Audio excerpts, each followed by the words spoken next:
আমরা মিডের যে সিলেবাস ছিল সেই সিলেবাসের মধ্যে এই কয়েকটা কন্টেন্ট আমরা একটু বাকি রেখেছিলাম, যে চ্যাপ্টার কালকে আমরা রিভিউ করলাম তার ভিতরে রিকার্শন যদি আমরা দেখছি, তারপর আমরা আরেকটু ডিটেলস এখানে দেখার চেষ্টা করবো এক্সাম্পল দিয়ে।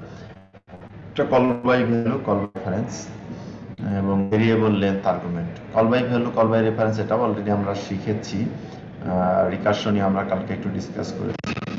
মেইনলি আমাদের ভেরিয়েবল লেন্থ আর্গুমেন্ট এইটা কিভাবে আমরা পাস করতে পারি এটা আমরা একটু ফোকাস করবো ক্লাসে। যেমন রিকার্শন আমরা বলছি যখন নিজেই নিজেকে কল করে, এরকম যদি কোনো প্রসেস কোথাও যদি থাকে তাহলে আমরা তাকে রিকার্শন বলি। জাভার প্রোগ্রামিং এর ক্ষেত্রে বিশেষ করে যখন কোনো মেথড, ওই মেথড নিজেই নিজেকে কল করছে, তাহলে সেই সকল সিচুয়েশন আমরা তাকে রিকার্শন বলবো এবং ওই মেথডটাকে আমরা তখন বলি রিকার্সিভ মেথড। এখানে একটা এক্সাম্পল আমরা দেখেছিলাম, ধরো ফ্যাক্টোরিয়াল যদি আমরা বের করতে চাই, এরকম একটা মেথড এখানে আমরা ডিফাইন করেছি যেটা ইন্টিজার রিটার্ন করবে। ফ্যাক্ট নামে একটা মেথড, সেখানে একটা আর্গুমেন্ট আমরা পাস করেছিলাম যেটাকে আমরা বলছি তোমার এই মেথডটাকে যদি আমরা দেখি,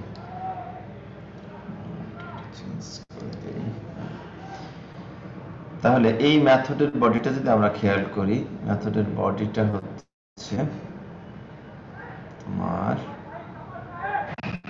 এই পর্যন্ত, তোমার মেথডের বডিটা। এখন এই মেথডের মধ্যে ফ্যাক্ট এবং এখান দিয়ে একটা ভ্যালু আমরা পাস করছি।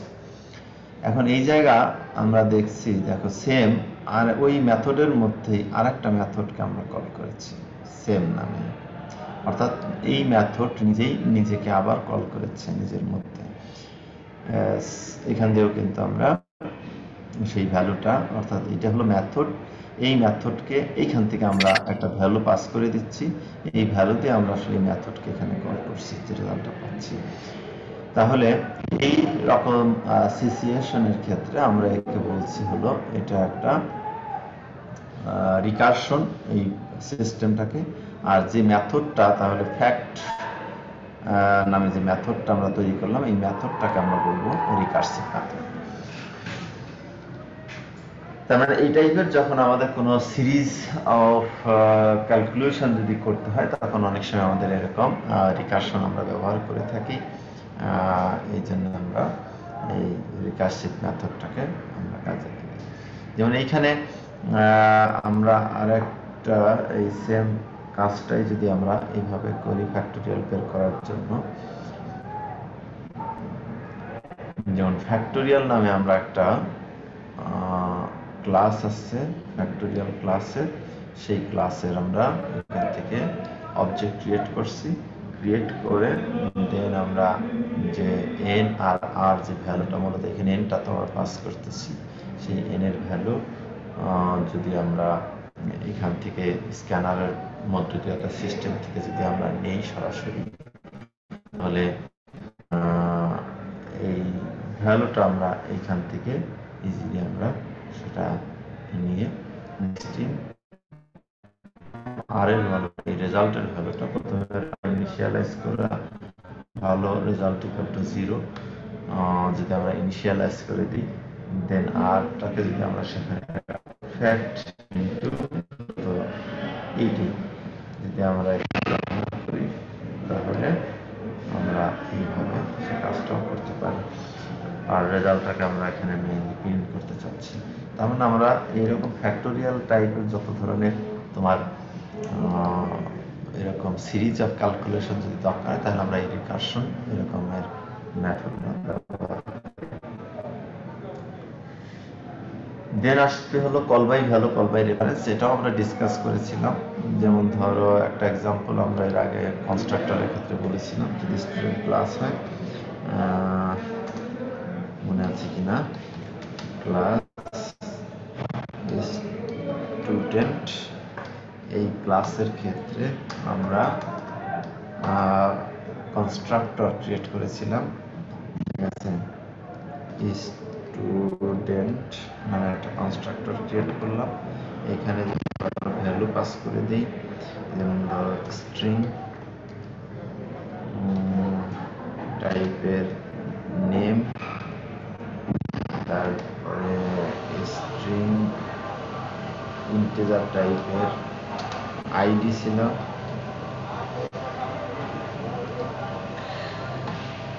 এরকম একটা স্ট্রাকচার ছিল। আর একটা আমরা স্ট্রাকচার নিয়েছিলাম তোমার এরকম টাইপের, যে এখানে আমরা ভ্যালু না পাস করে যদি আমরা রেফারেন্স অবজেক্ট পাস করি, তার মানে স্টুডেন্ট ক্লাসে এখানে একটা অবজেক্ট ক্রিয়েট করে দেন আমরা যদি পাস করি, যখন এটাকে আমরা কল করি, কল করার সময় সিমিলারলি আমরা মেইন মেথডের মধ্যে এই কাজটা তখন করতে পারি।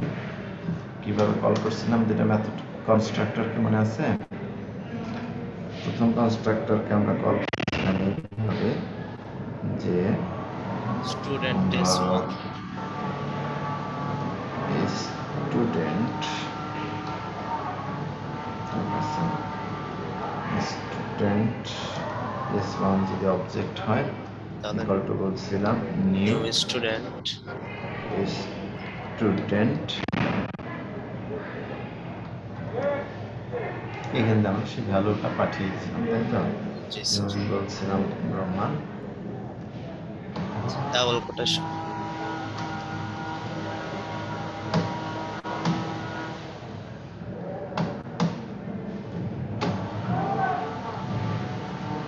রহমান, এখানে ছিল ধরো 211 কত যেন 211 902003 902003, তার মানে এটা আমরা কল বাই ভ্যালু, মানে ভ্যালু দ্বারা কল করলাম এই কনস্ট্রাক্টরকে। আর এটাই আমরা যখন অবজেক্ট দ্বারা কল করছি তখন বলছিলাম এটা একটা রেফারেন্স দ্বারা হয়, তাই না? Student s1 equals to new student আর পাস করব হচ্ছে s1, তার মানে এখান থেকে আমরা ওখানে s2 দিতে হবে, এই জন্য হ্যাঁ এখানে ধরো দিলাম s1, এখানে দিয়ে দিলাম আমরা s2, মানে আরেকটা অবজেক্ট আমরা ক্রিয়েট করলাম, তাই তো? কিন্তু পাস করে দিলাম হলো একটা অবজেক্ট, তার মানে এটা রেফারেন্স, এই রেফারেন্স দ্বারা আমরা এটাকে কল করলাম। এর একটা এক্সপ্লেনেশন আমরা একটু দেখব, এই স্লাইড আমাদের আছে, সেটার জন্য তার মানে আমরা যখন এরকম কল বাই ভ্যালু বা কল বাই রেফারেন্স নিয়ে যখন আমরা কাজ করব, দেখো কি কি ঘটনা ঘটে। If we call a method by passing a value, অর্থাৎ প্রিমিটিভ টাইপের data, then it is known as call by value. আমরা এখানে রেফারেন্সটা শুধুমাত্র যে অবজেক্ট হবে বিষয়টা এরকম না, রেফারেন্সের জায়গায় আমরা আরো নন প্রিমিটিভ ডেটাও যদি দেই সেটাও একটা রেফারেন্স হিসেবে কি হবে? আর এই ক্ষেত্রে স্যার স্ট্রিং অত নন প্রিমিটিভ, হ্যাঁ স্ট্রিং দিলেও সেটা রেফারেন্স হিসাবে হবে, ওটাও আমরা দেখব এখানে, ঠিক আছে? আমরা একটা দেখছি শুধুমাত্র অবজেক্ট পাস করে দিয়ে দেখলাম এক্সাম্পল, ওটাও কল বাই রেফারেন্স। যদি আমরা কোনো স্ট্রিং পাস করি তাহলে সেটাও কি হবে? সেটাও রেফারেন্স হিসাবে কাজ করবে। এই জন্য আমরা শুধুমাত্র যখন প্রিমিটিভ টাইপের ডেটা যখন আমরা পাঠাচ্ছি, সেই প্রিমিটিভ টাইপের ডেটাটাকে আমরা বলেছি যে এটা একটা কল বাই ভ্যালু আমরা বলবো। তখন the value is copied to a method parameter, অর্থাৎ যে ভ্যালুটা আমরা দিচ্ছি হুবহু ওইটা কপি হয়ে ওই মেথডের প্যারামিটারে চলে যাচ্ছে।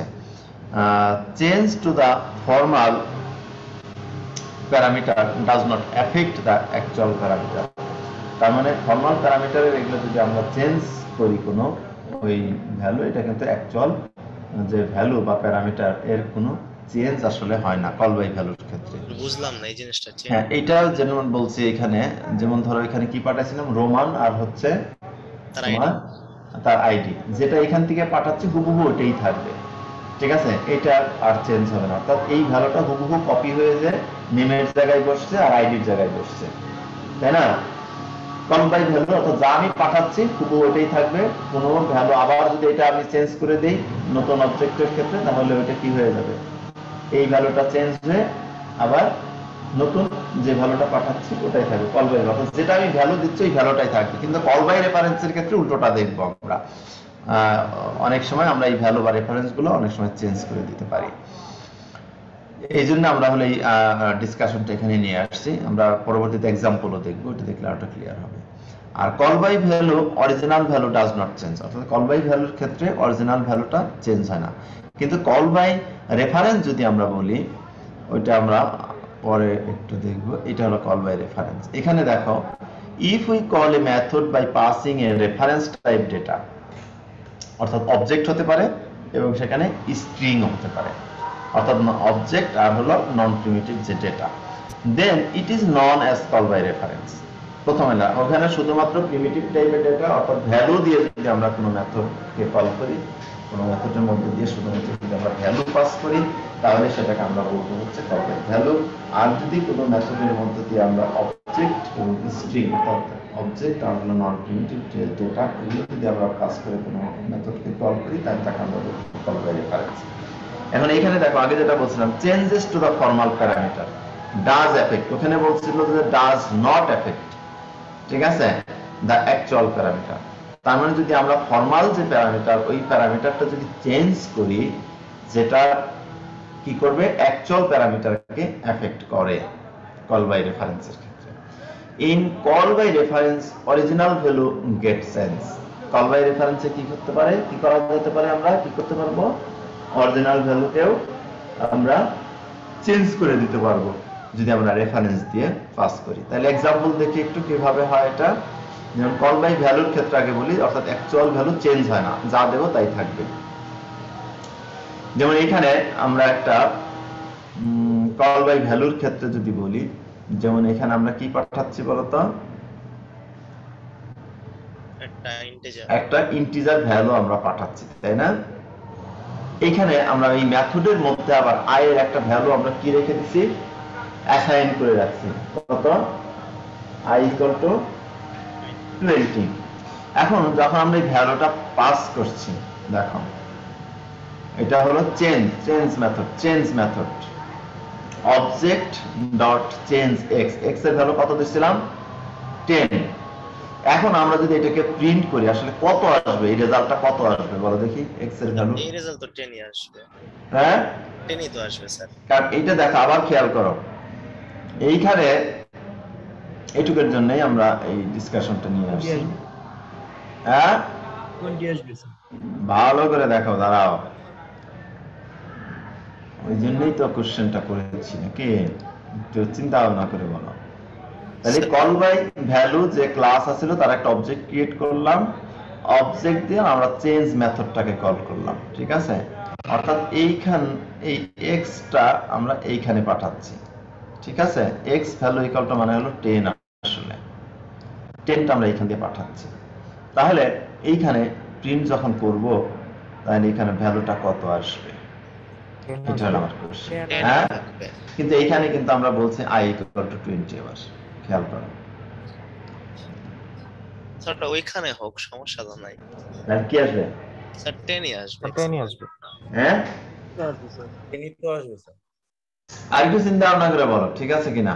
জি স্যার, ঠিক জি আছে স্যার, ঠিক আছে। তাহলে নেট বেস থাকলে একটু এই কোডটা করো, করে আমাকে একটু দেখাও, করতে পারবা, ওপেন করতে পারবা? জি স্যার, করতে পারবো। করে দেখাও, ঠিক আছে। এটা যেটাই আসুক, কেউ কেউ হয়তো ভাবছো 20 আসতে পারে, তাহলে দুইটার ক্ষেত্রেই আমাদেরকে একটু রেজাল্টটা একটু দেখাবা, ঠিক আছে। দেখাও তাহলে কি আসে, আমরা সেটা পরে, তারপরে কল বাই রেফারেন্সে যাচ্ছি। তাহলে তোমরা কয়জন, সবাই কি বলছো 10 আসবে, নাকি কেউ কি 20 ভাবছো আসবে? একটু হ্যান্ড রেজ করো তো দেখি, 10 আসবে কে কে বলছো, আর হলো 20টা যারা ভাবছো 20 আসবে, তারা একটু হ্যান্ড রেজ করো।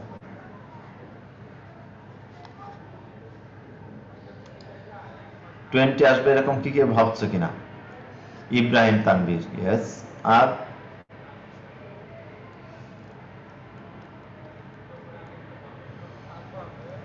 আর ভাবছিলাম স্যার, এখন ক্লিয়ার স্যার।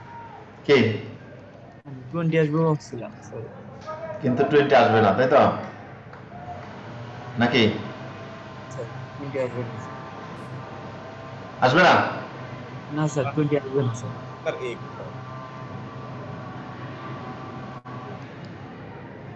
আমি তো স্যার আই হুম আমি তো স্যার প্রিন্টই দিলাম স্যার x ইকুয়াল টু 10 দেওয়া আছে তো স্যার x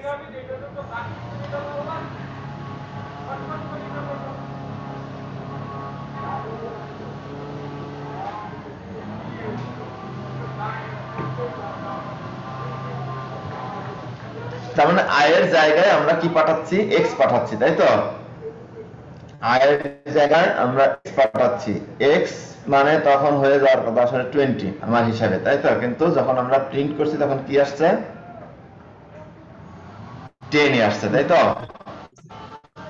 তাহলে কথা মতো সেটা 10 আসবে। তার মানে এটা যেটা বলছি যে x এর যে ভ্যালু আসলে যেটা ছিল ওই মেথডটা যদি আমি পাসও করি, সেই ভ্যালুটা ওই x এর ভ্যালু আসলে কি করে না, কোনো চেঞ্জ হয় না, এটা আসলে বলার চেষ্টা করছি। আর কল বাই রেফারেন্সে যদি হয় তাহলে দেখো একটু এখানে আবার আসি। কল বাই রেফারেন্সের ক্ষেত্রে এখানে আমরা একটা ভ্যালু রাখছি, দেখো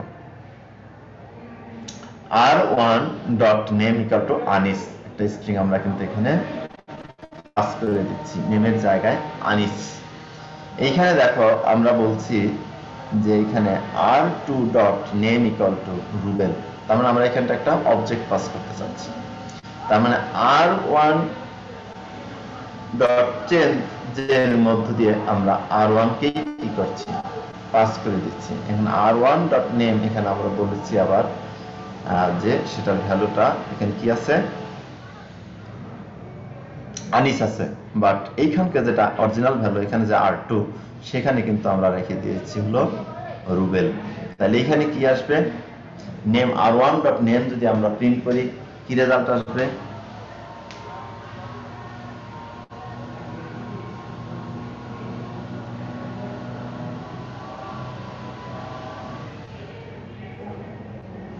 বলো? স্যার এক্ষেত্রে রুবেল আসবে, কেননা ওইখানে r2টা তো আসলে r1, ওইখানে r2 না করছে কিন্তু ওটা তো ক্লিয়ার আসলে r1, তো r1 dot plus Rubel change করে দিচ্ছি, তাহলে আনিস চেঞ্জ হয়ে রুবেল হয়ে যাবে। তাই এই দেখো, তার মানে প্রথম যেটা ছিল ভ্যালু সেটা আসলে আনিসই ছিল, কিন্তু যখন আমরা রেফারেন্স পাস করে দিলাম, অর্থাৎ এখানে যে রেফারেন্সটা আছে তার মানে অ্যাকচুয়াল যে ভ্যালু এই ভ্যালুর সাথে এটা কোনো কি হয়নি, ইফেক্ট ফেলেনি, তার মানে এটা যা ছিল সেটাই থাকছে। এটাই জন্য বলছি যে রেফারেন্সের মধ্য দিয়ে তার মানে আনিসটা কিন্তু এখান থেকে আমরা পাঠালেও সেখানে এখানে যে রেফারেন্সের যে ভ্যালুটা আছে সেটাই আসলে কিন্তু কাজ করে। প্রিমিটিভ টাইপের যেটা যখন বলছি এখানে যে ভ্যালুটা আমরা যখন আবার এই ভ্যালুটা পাঠাচ্ছি এখানে সিমিলারলি কিন্তু এইখানকার যে ভ্যালুটা এটা চেঞ্জ হয়নি, সেই ভ্যালুটাই আমরা প্রিন্ট করতে পারছি। এই জন্য কল বাই ভ্যালুর ক্ষেত্রে প্রিমিটিভ ডেটা যখন আমরা ই করছি যে ভ্যালু অ্যাকচুয়াল যে ভ্যালুটা টাইপের ভ্যালু এখানকার যে মূল যে রেফারেন্স থাকছে সেই রেফারেন্সের ভ্যালুই কিন্তু থাকছে, অর্থাৎ এখান থেকে দিলেও আমরা সেটাকে কি করতে পারছি না, এটার উপর কোনো এই ভ্যালুটার উপর কোনো ইফেক্ট ফেলছে না। এই জন্য এইটা যে মূল যেটা আছে এটাকে চেঞ্জ করে দিতে পারছে এই ভ্যালুটা দ্বারা, রেফারেন্স দ্বারা। তার মানে আমরা যেটা দুইটা জিনিস আসলে এখান থেকে শিখলাম, তার মানে যদি আমরা কল বাই ভ্যালু বলি ওখান থেকে হচ্ছে আমরা শুধুমাত্র প্রিমিটিভ টাইপের ডেটা দিতে পারবো, আর যদি কল বাই রেফারেন্স বলি তাহলে আমরা সেখানে স্ট্রিং অথবা কোনো অবজেক্ট দ্বারা সেই মেথডটাকে আমরা কল করতে পারবো। আর তার মানে এখানে অবজেক্ট পাস করা যায় বা স্ট্রিং পাস করে কোনো মেথড বা কনস্ট্রাক্টরকে কল করা, সেটা আমরা বলবো কল বাই রেফারেন্স। আর একটা যেটা আমাদের দেখার বিষয় ছিল ভেরিয়েবল লেন্থ আর্গুমেন্ট, এটা খুব ইম্পর্টেন্ট, যেটা আসলে আমরা ফোকাস করতে চেয়েছি, সেটা একটু ভালো করে খেয়াল করো যে এইখানে আমরা একটা কোড করছি মেথড ওভারলোডিং। দেখো মেথড ওভারলোডিং মানে এখানে একটা এই ক্লাসের মধ্যে একটা মেথড আমরা নিয়েছি, নাম হলো সাম, ঠিক আছে, ভয়েড সাম। এই মেথডটা কি বলতো, ডিফল্ট মেথড, তাই না? ডিফল্ট মেথড মানে কোনো প্যারামিটার আমরা এখানে পাস করিনি, সাইনিং পার্ট ডিফল্ট ফাঁকা। এখানে সেম নামে আরেকটা মেথড নিয়েছি সাম, এখানে কয়টা ভ্যালু পাস করছি, দুইটা ইন্টিজার টাইপের ভ্যালু পাস করছি, ঠিক আছে। আবার সেম নামে আরেকটা মেথড নিলাম, এখানে কয়টা ভ্যালু পাস করছি, তিনটা ভ্যালু পাস করছি কিন্তু দেখো, তার মানে তিনটা মেথড সেম ক্লাসে আমরা সেম নামে রাখছি, শুধু সাইনিং পার্টটা ডিফারেন্ট। এই জন্য আমরা এটাকে বলছি মেথড ওভারলোডিং, সাম মেথডের ওভারলোডিং করছি। এখন এই মেথডটাকে যখন আমরা কল করলাম, তার মানে প্রথম যে মেথড যেটা ডিফল্ট মেথড, এখানে কিছুই প্রিন্ট করো, নাথিং। আমরা একটা ডিফল্ট যেটা রাখছি, এটাকে যদি মেথডটাকে কল করি তাহলে আউটপুট আসবে নাথিং। এইটাকে যদি আমরা কল করি আউটপুট আসবে কত? 11। এইটাকে যদি কল করি তাহলে আউটপুট আসবে তোমার কত? 18, তাই তো?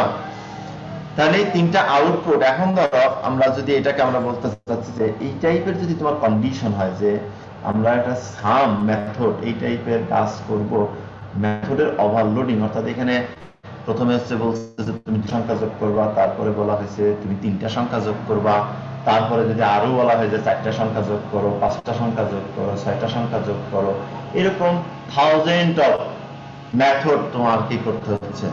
ওভারলোডিং করতে হচ্ছে। তাহলে এই রকমের যদি সিচুয়েশন কখনো আমাদের আসে, যেটা আমরা জানছি যে একই কাজ যোগই করতে হচ্ছে, বাট একবার দুইটা সংখ্যা, তিনটা সংখ্যা, চারটা সংখ্যা, পাঁচটা সংখ্যা, ছয়টা সংখ্যা, সাতটা সংখ্যা, এরকম যদি তোমার অনেক বেশি যদি এই রিপিটেশনটা আমাদের করতে হয়, তাহলে এখানেও কিন্তু একটা সিকোয়েন্স আমরা দেখতে পাচ্ছি, তাই না? যে প্রথমে কিছুই করিনি, ওটা ঠিক আছে, তাই কিন্তু তারপর থেকে আমরা কি করছি? একটা একটা একটা করে আমরা বাড়াচ্ছি কিন্তু, ঠিক আছে? এরকম ক্ষেত্রে তাহলে আমাদের মেথড ওভারলোডিং অনেক করতে হবে। 1000টা কন্ডিশন যদি থাকে তাহলে 1000 বার আমাকে কি করতে হবে? সেম মেথডকে ওভারলোডিং করতে হবে। তার মানে আমরা শুধুমাত্র কিছুই করি না, দেখো দুইটা, তিনটা, তারপরে যদি আবার করি এরকম ধরো চারটা, তারপরে যদি করো আরো পাঁচটা, ঠিক আছে? তার মানে কাজ কিন্তু একই, সে সাম করতেছে, যোগ করছে, কিন্তু শুধুমাত্র এই সংখ্যাটা একটা করে বেড়ে যাচ্ছে। এখানে ভ্যালু এক্স ওয়াই জেড যাই আমরা দেই না কেন, 5, 7, এটা বিষয় না, কিন্তু নাম্বার অফ ভ্যালু একটা, দুইটা, তিনটা, চারটা, একটা, দুইটা, তিনটা, চারটা, পাঁচটা, তার মানে এই নাম্বারটা কি হচ্ছে? সাইনিং পার্টটা আমরা দেখছি ধরো ইনক্রিজ করছে। এরকম যদি কন্ডিশন আসে তাহলে আমরা এরকম মেথড ওভারলোডিং, যেহেতু এরকম যদি 1000টা কন্ডিশন আছে 1000 বার করতে হবে, তাহলে এটা আমাদের কিন্তু কোডিং এর ক্ষেত্রে একটা অ্যাম্বিগুইটি বা এক ধরনের বার্ডেন এই ক্লাসের জন্য এটা তৈরি হয়ে যাচ্ছে। এরকম সিচুয়েশন আমরা ওভারকাম করার জন্য ভেরিয়েবল লেন্থ আর্গুমেন্টের আমরা ব্যবহার করব। তার বৈশিষ্ট্যটা হচ্ছে তাহলে আমরা এই বারবার মেথড ওভারলোডিং যে কনসেপ্ট, এটা না করে আমরা একটা মেথডের মধ্যেই যদি ভেরিয়েবল লেন্থ আর্গুমেন্ট যদি পাস করে দেই, তাহলে আমরা সেটা দিয়ে এরকমের সিচুয়েশনকে কি করতে পারবো? হ্যান্ডেল করতে পারবো। কিভাবে করা যায় আমরা একটু দেখি। এইখানে দেখো, তাহলে আগের যেটা করেছিলাম তিনটা, এখানে কিন্তু মেথডটা আমরা ব্যবহার করছি। এখন এই কাজটাই আমরা যদি এরকম নাম্বার যদি আরো অনেক বেশি হয়, তাহলে আমরা এই রকমের একটা কন্ডিশনে চলে যেতে পারবো। এটা দেখো কি মজার একটা কনসেপ্ট, ঠিক আছে? ইন্টিজারের পরে দেখো একটা কি বসানো হয়েছে, আগে তো ইন্টিজার থাকতে এখানে একটা নাম্বার বসানো হয়েছে, তিনটা ডট। ইন্টিজারের পরে যদি আমরা তিনটা ডট দিই, এই তিনটা ডটের অর্থ হচ্ছে এই যে ভেরিয়েবলটা আমরা নিচ্ছি, এই ভেরিয়েবলটা হচ্ছে ফিক্সড লেন্থ না, এই লেন্থটা কি করে বিভিন্ন সময় এটা ভ্যারি করবে। এই জন্য আমরা এই সমস্ত কন্ডিশনে আমরা ভেরিয়েবল লেন্থ দেখার কনসেপ্টটা কি? কনসেপ্টটা হচ্ছে এইখানে যে আমরা মেথডটা নিলাম, মেথডের মধ্যে আমরা যে নাম্বারটা পাস করব, এই নাম্বারটা বলছি যে এটা হবে ভেরিয়েবল লেন্থ নাম্বার। তার মানে এটা আমরা আবার ফর ইচ ব্যবহার করছি। ফর ইচ এরটা আমরা বলছিলাম কন্ডিশন যে এক্স এর ভ্যালু এইখান থেকে যদি শুরু হয় একদম আমরা এখানে ইনিশিয়াল পয়েন্ট থেকে শুরু হবে, আর নাম্বারটা এখানে দিলাম, ধরো নাম্বার দিলাম 5টা, ঠিক আছে? নাম্বার তার মানে 5 ফাংশনাল প্যারামিটারটা যদি একটু দেখতাম স্যার, ক্লিয়ার হইতাম স্যার। ওটা কি এখানে আছে? কোনটা কোনটা? লাইক মেইন ফাংশনে কিভাবে পাস করতেছে, কল করার সময় কিভাবে? হ্যাঁ, দাঁড়াও, এটা ডিসকাসটা শেষ করে, ওটা না থাকলে আমি দেখাই দিচ্ছি, সমস্যা নেই। তার মানে এখানে ধরো যে 5টা আমরা দিলাম এখানে, তার মানে এখানে 5 বলতে আসলে কি বোঝাচ্ছি? তাহলে 5 বলতে আমরা বোঝাচ্ছি যে 5টা ভ্যালু আমরা এখানে দিচ্ছি, সেই 5টা ভ্যালু কিন্তু প্রথমে সে একটা যোগ করবে, তারপরে এই যে একটা যোগ করে সে দেখাচ্ছে এক্স এর ভ্যালু দেখো 0, তার মানে রেজাল্ট 0। ঠিক আছে, তার মানে এই রেজাল্টে এখানে কি আসবে 0। এক্স এর ভ্যালু যখন 1, তার মানে এই নাম্বারের ক্ষেত্রে প্রথম নাম্বার কিন্তু চলে গেল, তারপরে দ্বিতীয় নাম্বার মানে দুইটা নাম্বারের যোগফল, তারপরে তিনটা নাম্বারের যোগফল, এইভাবে সে লুপটাকে কমপ্লিট করছে। কমপ্লিট করার পরে তখন যে আউটপুটটা আসবে এইখানে দেখো, তার মানে একই মেথড আমরা কল করছি, ঠিক আছে, অবজেক্ট ডট সাম। এখানে কয়টা ভ্যালু পাঠাচ্ছি? দুইটা ভ্যালু। এখানে কয়টা ভ্যালু পাঠাচ্ছি? তিনটা ভ্যালু পাঠাচ্ছি। এখানে কয়টা ভ্যালু পাঠাচ্ছি? চারটা ভ্যালু। মানে এইটা হলো তোমার লেন্থ, ঠিক আছে, নাম্বারের লেন্থ অফ আর্গুমেন্ট, ঠিক আছে, ভেরিয়েবল লেন্থ আর্গুমেন্ট, যেটা সেই ভেরিয়েবল লেন্থ আর্গুমেন্টের, তার মানে সে কিন্তু আসলে কাউন্ট করছে কয়টা? 1 2 3 4, ঠিক আছে, 1 2 3 1 2, তারপরে যে সংখ্যাটাই যাচ্ছে সেটা কিন্তু সে কি করছে? যোগ করে সেটা দেখাতে পারছে। তার মানে এখানে আমরা ফিক্সড করা, তুমি কত ভ্যালু দাও, যদি এখানে 10টা দাও তাহলে কি করবে সে? 10টা ভ্যালু যদি দাও তাহলে সে 10 হবে, 10 হিসাবে রিসেট। হ্যাঁ হ্যাঁ হ্যাঁ, তার মানে এইখানে কি আসবে? আগের স্লাইডে আসো, এটা কিন্তু 10 তখন, ঠিক আছে, 10, এবং সে কি করবে?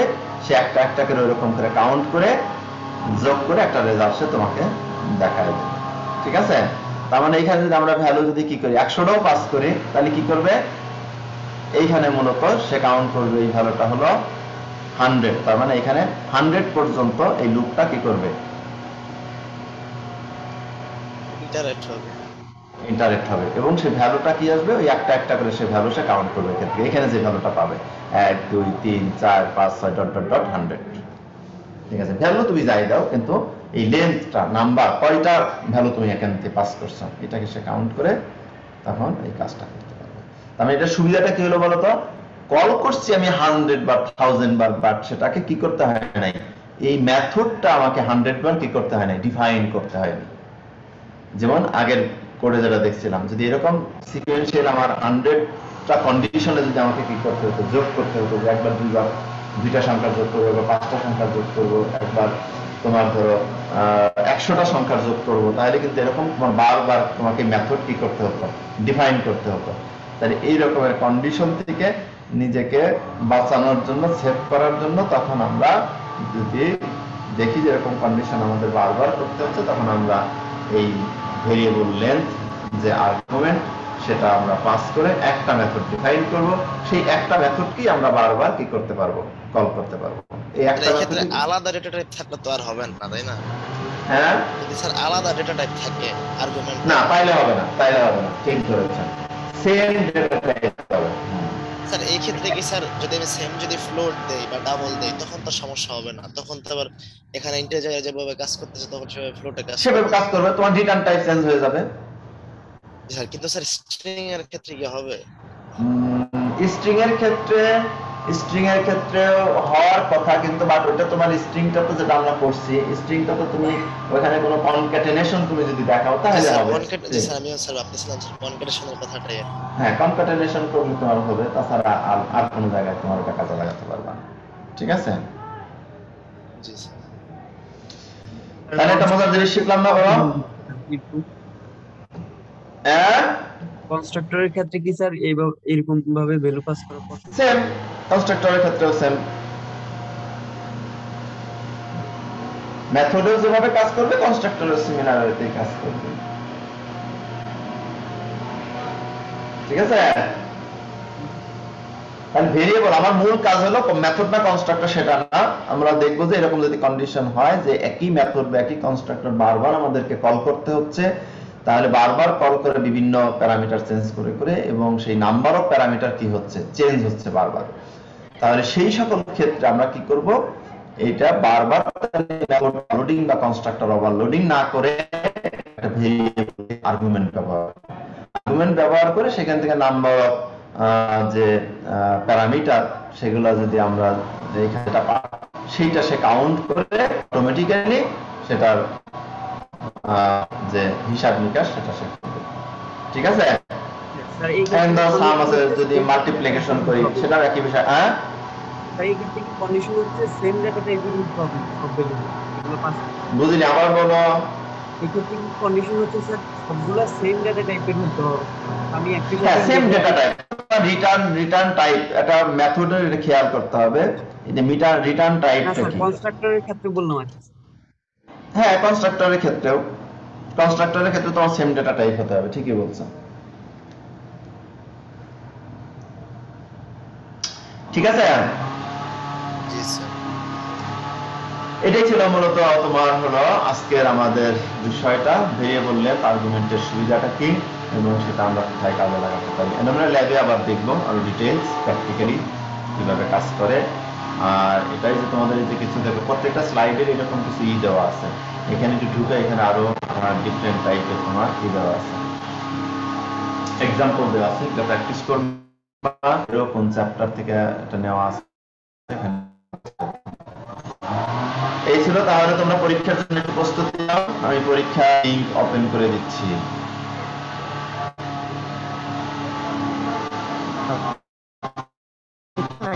গুগল ফর্মে কিছু ফাইল আপলোড আছে, সেটা দেখতে পারো। ফাইল আপলোড যদি করি তখন কি স্যার মানে যে আমাদের হার্ড ডিস্ক থেকে আপলোড করে দিব জাস্ট? সেটা দিয়ে করতে পারো, হ্যাঁ।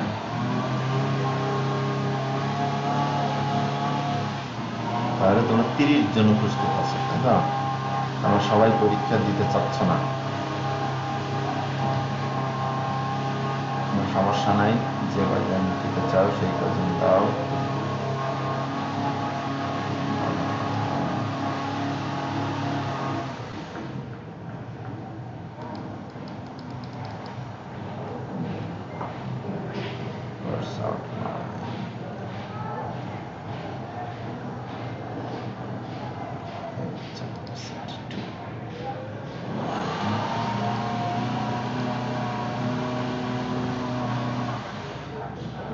বাজে কটা বলো তো? 11:07 বাজে, তাই তো? জি স্যার।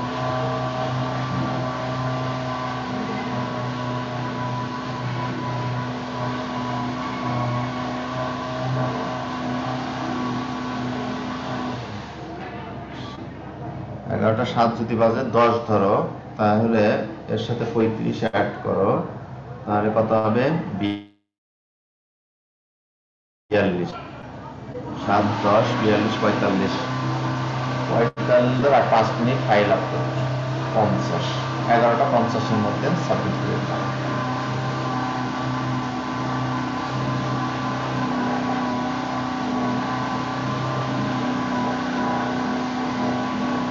স্যার সাউন্ড আসতেছে।